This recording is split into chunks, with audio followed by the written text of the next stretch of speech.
This evening to make my contribution to this debate on Budget 2016. And I want to situate my remarks in a particular context. And that context is a principle on which the systems of natural justice around the world is founded, and it's taken from a biblical text, Proverbs 18 and 17.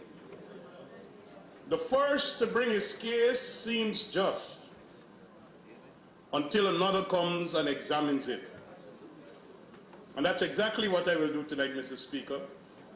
The Honorable Minister brought his case, and he seemed just and correct. I will examine it. I want to begin, sir, by bringing to the attention of this House and to the entire nation that while we are hearing about all of the fanciful speeches about 2 budgets in such a short time and the biggest budget ever, last year, $30 billion was returned to the consolidated fund because it was not spent. $30 billion, sir. And those are not manufactured figures, sir, because I know whenever I use figures in this House, people get worried. But that is taken from table 3, page 3 of volume number 1. 9 billion of that 30 billion, sir, was for capital works. And I will come a little later down, time permitting, sir, to show that we have a serious problem with implementation. And while I'm on the issue of implementation, sir, when we left government, we left a contract to the value of $113 million US, which was signed with Venezuela under the Petrocaribbean arrangement. The APNUFC government was unable to execute the contract completely. As a matter of fact, only 42.3 million of that contract was executed. We have to tell the people of Guyana the truth. Failure to implement the contract caused the price of rice to drop, and rice farmers are in trouble. And that's the reality, sir. That's the reality. That's right, that's right. Mr. Speaker, on the 29th of January, when the Honorable Minister of Finance read his budget and I was leaving, a reporter asked me my comment, and I used one word to describe what I heard: bland. Bland. I have since added to that, sir, having read and listened to the discourse, miserably inadequate, insipid, and uninteresting. This budget, Mr. Speaker, is anti-poor, anti-development. Mr. Speaker, it panders to special interests and punishes the poor and working class. Mr. Speaker, this budget rewards political investors and ruins the lives of ordinary citizens. This budget kills dreams. The young professional, the middle class that was seeking to own their own car and their own home, this budget kills their dreams. This budget drives fear and uncertainty into the lives of the working class population. Mr. Speaker, this document advances and cements the views and the beliefs of hundreds of thousands of Guyanese that the APNU-AFC is strong on rhetoric, but it's a miserable failure on keeping their word. They cannot be trusted. Mr. Speaker, we were told that Budget 2016 is situated on some very important pillars. Number one pillar, national unity. Number two pillar, national infrastructure. Number three pillar, national institutions. Number four pillar, national security. And number five, public service. Mr. Speaker, time might not allow me to examine all of these pillars, but as time allows me, I will. Let's start with national unity. We've heard a whole lot of talk about social cohesion. As a matter of fact, we now have a minister of social cohesion. Mr. Speaker, it was the Minister of Finance and other members of this House who introduced this subject that I'm about to discuss, boats, bicycles, and buses. And we told her they're going to have two of these, boots and breakfast, or books and breakfast. But Mr. Speaker, in all my life in Guyana, I don't know of a more discriminatory practice in the allocation of goods and services to the people of Guyana than this particular matter. And you're calling it social cohesion? Mr. Speaker, there are a number of questions to be asked. Is this initiative funded from the public purse?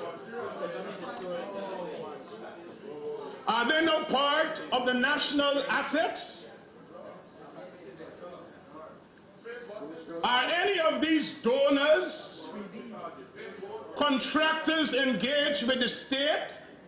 Or are any of them political investors? All of them. But more than that, Mr. Speaker, we need to ask the question, who decides who get bicycles? Who decides who get buses? Who decides who get boats? Which communities? When the PPPC gives out goods and services to the people of Guyana, sir, we give every child in the public school $10,000 and the parent was able to decide.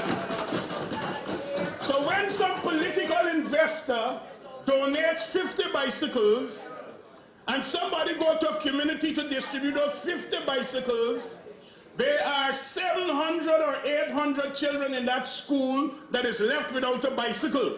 But when the PPPC went to that school to distribute goods and services, every child in the school got it. There is nothing more discriminatory than in this country at this particular time as the boats, buses, and bicycles administered by the Ministry of Social Cohesion. Mr. Speaker, if we're going to talk about national unity, if we're going to talk about national unity,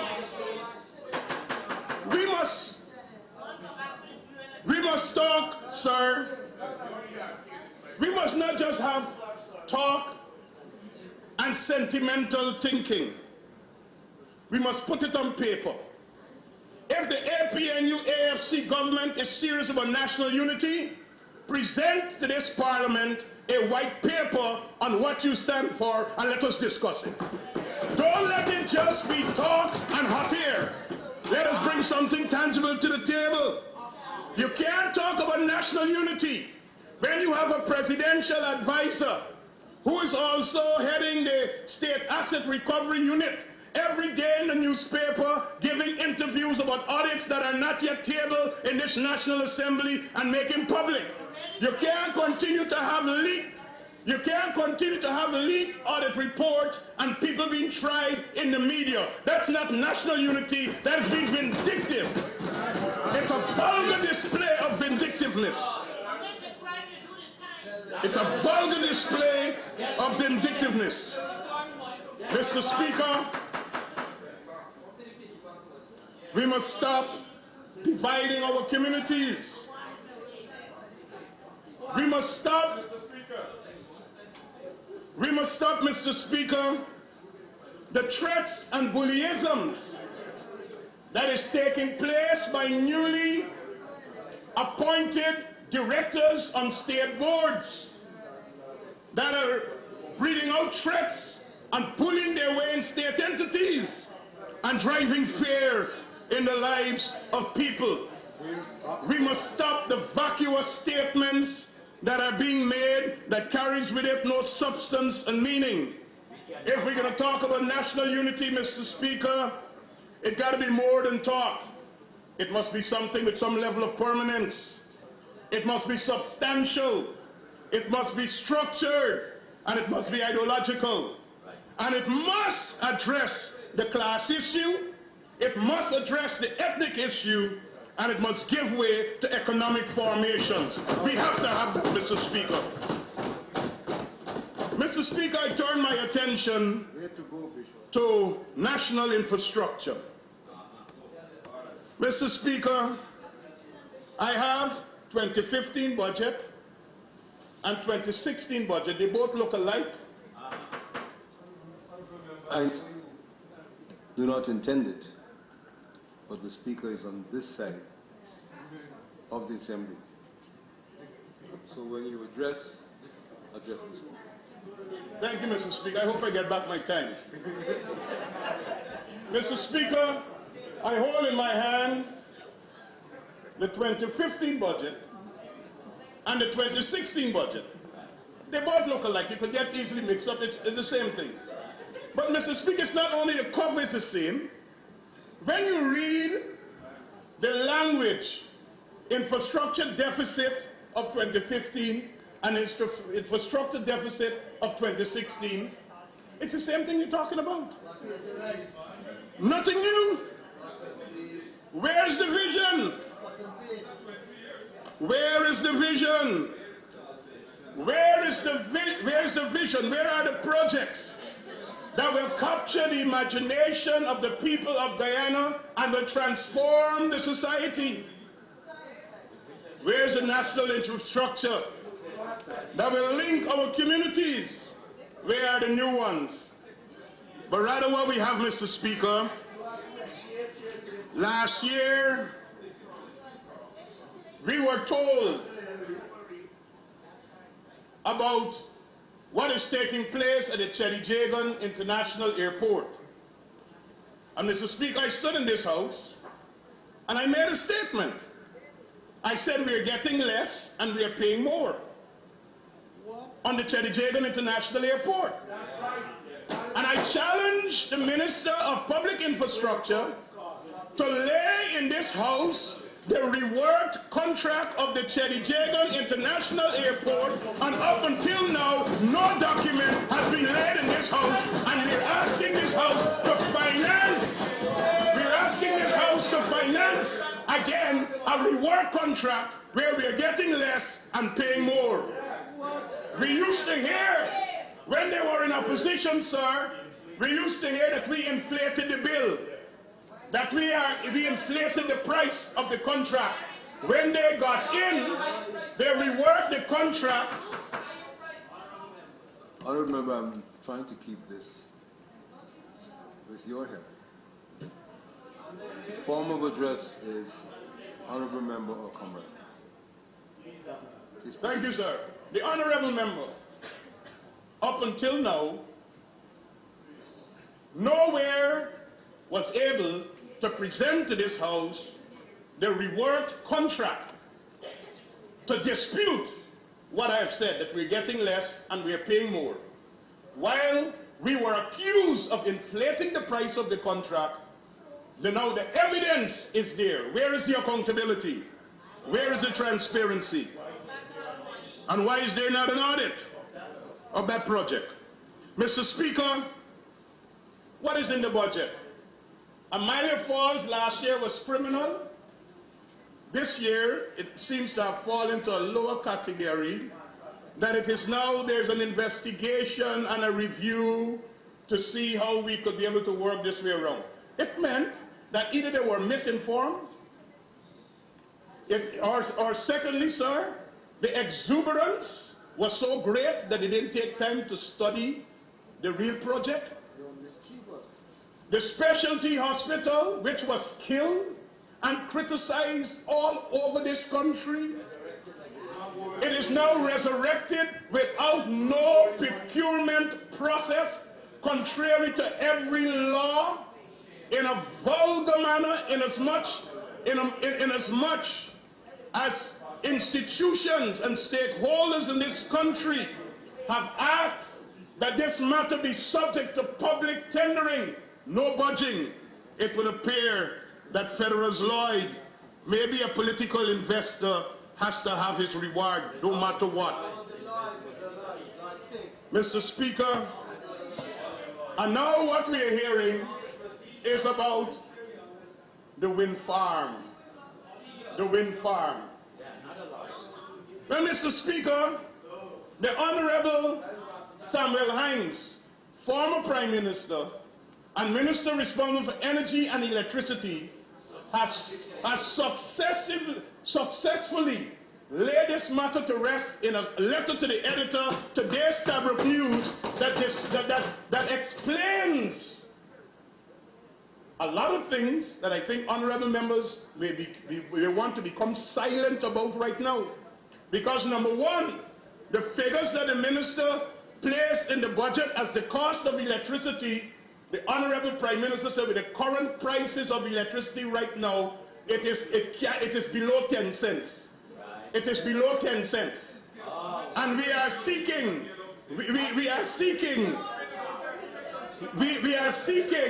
to have a power purchase agreement to buy electricity from another political investor, for 14 cents. And what is important, Mr. Speaker, is that we have to deal with the issue that even with the wind farm, and I'm waiting for the Minister of Public Infrastructure to address this matter in the House tonight, even with the wind farm, because of the nature of it, GPL will still have to expend a lot of resources for standby power when you're not able to have the capacity because the wind is not generating that kind of electricity. And you want us to pay 14 cents US. Higher than what we are presently generating. Mr. Speaker, I want to move a little bit on. And I want to talk about this $230 billion budget and where the money is really going. Where the money is really going. Mr. Speaker, I want to direct your attention to program 051, Ministry of the Presidency. In 2015, that program received $142,082,000 for contract workers.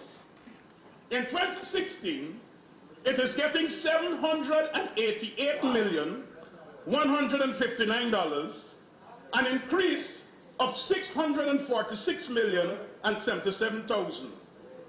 There is an addition, Mr. Speaker, of 126 persons employed in this program. 126, which will give you an annual emolument package per person, average, of about $5,128,000, which will mean on average these new people that are employed as contracted employees on program 051 will be earning $427,000 per person. Mr. Speaker, I go to program 053, public service. $22,987,000 was allocated in 2015. In 2016, it's $62,481,000, an increase of $39,494,000. There were 30 persons employed in 2015. There are now 38 in 2016, an increase of 8 persons. This will work out to an average of $412,000 per person per month in this program. Mr. Speaker, I go to the office of the Prime Minister. In 2015, the office of the Prime Minister had an allocation of $21,681 million. In 2016, Mr. Speaker, it's 82,766,000. Increase of 61 million. Mr. Speaker, I'm only dealing here with these figures on contracted employees, only contracted employees, not the entire program. This is an increase, Mr. Speaker, of 11 persons. $5.5 million annually per person. So the 11 new persons employed by the Prime Minister will be earning an average of $463,000 per month. What process? What process? Was there advertising in the newspaper that people could have applied for this job? These are all political appointees, political hacks who are earning super salaries and a parasite sucking the wealth of the Guyanese people. Program 251, Mr. Speaker. In 2015, it was 12,143,000. In 2016, 42,590,000, a $30 million increase. There were 24 persons employed in that program. It will be now 29, an increase of 5 persons, Mr. Speaker. It means that the persons in this program will be earning an average of $508,000 per month. Let's go to the Ministry of Public Telecommunications, since the Honorable Minister is speaking. Mr. Speaker, this is a new ministry. New ministry. All 112 persons in this ministry are contracted workers. Mr. Speaker, no public service advertising. Let's go to the Ministry of Education. There's very interesting information here, sir. At the Ministry of Education, Program 401, in 2015, contracted employees received 177,479,000. In 2016, it has jumped to 468,196,000. An increase of 290,717,000. In this ministry, contracted employees had 211 persons. In 2016, it has jumped to 243, which means 32 persons were employed. Mr. Speaker, that means on average, one person from this new in this new set of contracted workers will be earning an average of $9,068,000 a year, or $750,000 per month. We wait for the examination of the estimates for them to tell us who are these people and what is the job they're doing and how they were employed. Employment of cronies, party hacks, political activists to support them, and And remember, let us try to avoid the pejorative. I think it's generally accepted that the word hack is not a word to be used here. So please try. I'm sure you're capable of other words. Yes, Mr. Speaker. So let us try to use this. Thank you. I delete the hacks. And I'm sure, I do not know whether other members are like me, but I believe we can have the decibels slightly reduced. Mr. Speaker, I don't know that. Mr. Speaker, I'm speaking with...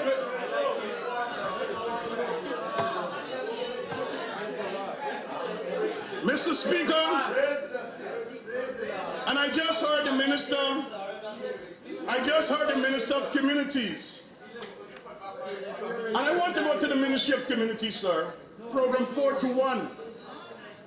And I've done a careful analysis here because I know I will be rebutted. The Ministry of Communities last year had an allocation for Ministry of Communities. They had an allocation for Ministry of Housing and Water. And they also had an allocation for the Ministry of Local Government and Regional Development. When you add all of the allocations together, you get 105 million contracted employees. In this year, 2016, it has moved from 105 million to 148,085,000, an increase of 43 million. But they have employed an additional only 7 persons. This means that these persons will be earning 511,905 on average in that ministry, Mr. Speaker. Mr. Speaker, I know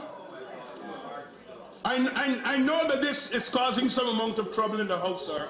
But I said all of this to say that we heard the minister, and I said that the budget is anti-poor and anti-development. I heard the minister indicating, and he told public servants at the end of his speech that he understands that they can't get the salary increase until the unions are finished negotiating. And we have now learned that they have to wait on the Commission of Inquiry into the Public Service. At page 72 of his budget speech, sir. But I want to make a case. I said I will both examine, criticize, and I will make some recommendations. Mr. Speaker, I want to recommend to the minister the joint services, sir, is not subject to wage negotiations with a union. Pay them now. And Mr. Speaker, in case the minister wants to know where he will get the money to pay the joint services, I will respectfully submit to you, sir, at page 8 of his budget speech, he told this honorable House that every week 15,000 ounces of gold is being smuggled out of Guyana. Mr. Speaker, bear with me. Even if that was a PPP problem, let him fix it now. He's in charge, let him fix it now. But listen to the rationale, sir. At 52 weeks in a year, there will be 780,000 ounces for the year. At an average gold price of $1,000. And remember, you have 4 minutes more. Mr. Speaker, I rise to ask for the additional 5 minutes on top of the 4 minutes for Bishop Edghill. Honourable Member. I thank the Honourable Member. Yes, Mr. Honourable Speaker. Speak for a total of 35 minutes. Thank you, sir. Mr. Speaker, that means that if the minister is able to stop the smuggling of these 15,000 ounces of gold per week, and he gets the royalty of 5%, he will garner $39 million US off of royalty, and he will have $8 billion plus to pay policemen, firemen, soldiers, and the prison officers. Mr. Speaker, while we are paying political appointees the salaries that I just pointed out, 700,000. the public servants who are there seeing them walking in and walking out must know that their salaries are on a totally different scale. When we were paying contracted employees, we were questioned in this House, and we answered the questions. Drivers were getting 52,000 just like everybody else, and people were getting 100,000 like everybody else. I've given the figures. But Mr. Speaker, there's a more important and fundamental fact here. Stavrik News, April 15, 2015, Mr. Gold Saran, former Auditor General, told us that between 28 and $35 billion is being lost annually to procurement fraud. Professor Clive Thomas, the day before the election, May 10th, 2015, repeated the same argument. 28 to $35 billion being lost annually to procurement fraud. Now, I'm about to tell the Minister of Finance that he could double the salary of all public servants by simply converting this money that used to be taken through procurement fraud under the PPP and use it for the public servants. Mr. Speaker, if it is true, if if it is true that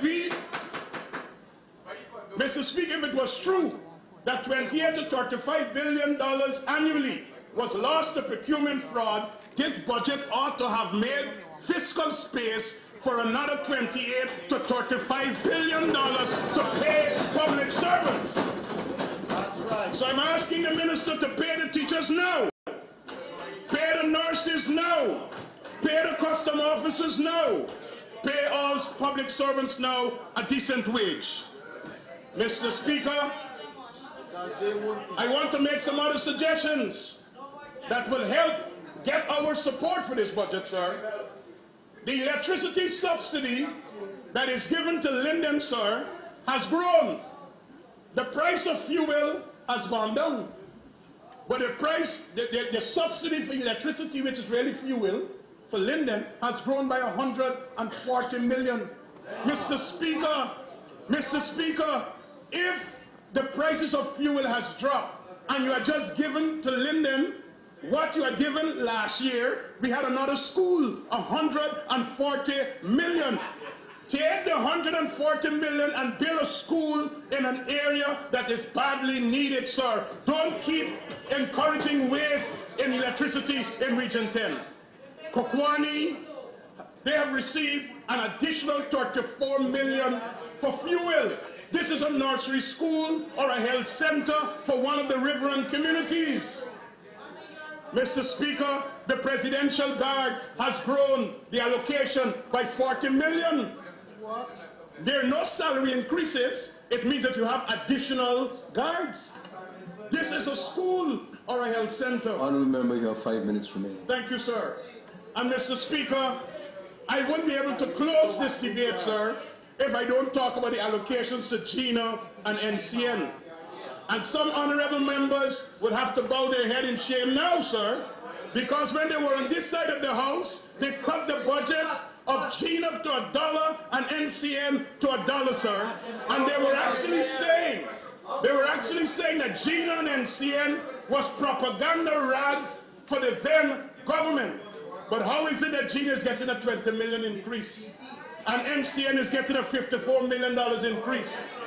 All of a sudden, the paragons of virtue have now changed their chorus, and they're saying, give us more money for NCN and GINA. And as of yesterday, we had a director of public information saying it is not GINA's business to cover opposition members in the debate. What a shame! Shame! Shame! Shame! Mr. Speaker, and while I heard the Honorable Minister of Finance telling us that there's an allocation of 300 million for the Jubilee celebration, sir. My research in the budget, sir, for national and other events of the year, the total is 1,964,000. That is the figure for national and other events for the year. Mr. Speaker, I heard Mr. Bulkan talking about honourable member. I heard the honourable member, Mr. Bulkan, talking about the performance of the regions. Mr. Speaker, I'll bring some figures very quickly. I'm a member of the PAC. And we just sat in this very same chamber at the PAC meeting, sir, where the permanent secretary of the Ministry of Health told the PAC that he had to send back $600 million to the Treasury at the end of the year because the regions were unable to spend this money. You have 3 minutes remaining. Thank you, sir. Mr. Speaker, when we look at the performance, I just want to give an example of the capital budget. In 2015, Region 10 was allocated $240,257,000. Sir, they only spent $89,933,000, 37.4%. Mr. Speaker, when we look at Region 4, in 2015, they had an allocation of 237,287,000. They only spent 109,913. Non-performance. Non-performance. Mr. Speaker, I told you about 600 million and the total health budget being sent back. But listen to education. In 2015, the allocation was 71.85 billion for Region 1, and they did not spend 16 million. But look at Region 4. They had an allocation of 130 million. They only spent 47 million. Region 10 had an allocation of 69,600,000, and they only spent 38,230,000. So what are we talking about, sir? I remember you have 1 minute Thank you, sir. left to wrap up. Thank you, sir. When we talk about budget 2016, sir, it reminds me, and I close as I started, there's a way that seemeth right unto a man, but at the end of it, it leads to death and destruction. At the beginning of the matter, it looks just, until the other person comes and examines it and then discovers it is not what it says. I cannot support budget 2016 for the reasons advanced. Thank you very much, sir.